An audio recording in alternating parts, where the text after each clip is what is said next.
Šitas va, vėjinė, šita. Čia buvo ir tavo pasiūlymas, kad tą standesnį daryti tokį didesnį. Šiaip labai, man irgi tas patiko. Dar neuždėta. Jo, neuždėta, yra ant stogelių viršutinių uždėta. Bet išryškina nėra vienodos skardos, va, kad kaip kažkas tokio ir krenta spindulys, bet čia tokia biškai tas margumas, bent asmeniškai, tai iš tikrųjų gražiau.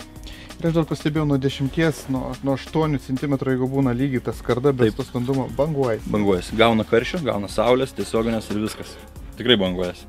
Ir dar vienas kvėpuoja. Tarpas. Logiška, aš šitą nepagalvoju. Šiaip darant pakalimus, visus vėjinės, būtų kartais toks reikalavimas, kad kas kokį 30 cm atsipjauni lotą, kokio yra pakalimo storis. Ir tiesiog sakai. Taip skarda, tada tau pilnai kvėpuoja, nes kada medis ir skarda atremta ir niekas nepraleidžia, gaunasi drėgmė. Kondensatas. Taip. Turiu minį, kad oras patiktų paprašyti. Jo, va taip oras eina šitaip. Teisingai, bet taip aš nesu matęs. Teoriškai, bet aš sutinku 100%, bet praktiškai aš nesu matęs, kad tai padarytas. Kada darysim, susitiksim, apžiūrėsim dar tokią naujovę. Ne naujovę čia.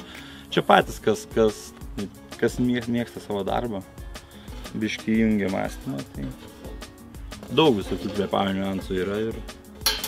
Bet kuo daugiau tų kvėpavimo takų padarysi, tuo ilgiau laikys medis. Skarda jinai stovės, kol varžtas iškris. Medis ne. Medis gaus drėgmės, kaitros, o skarda gerai kaitrą perduoda, tai šiaip reikėtų atkreipti to dėmesį, kad reikėtų padaryti tą tarpą ventiliacinius.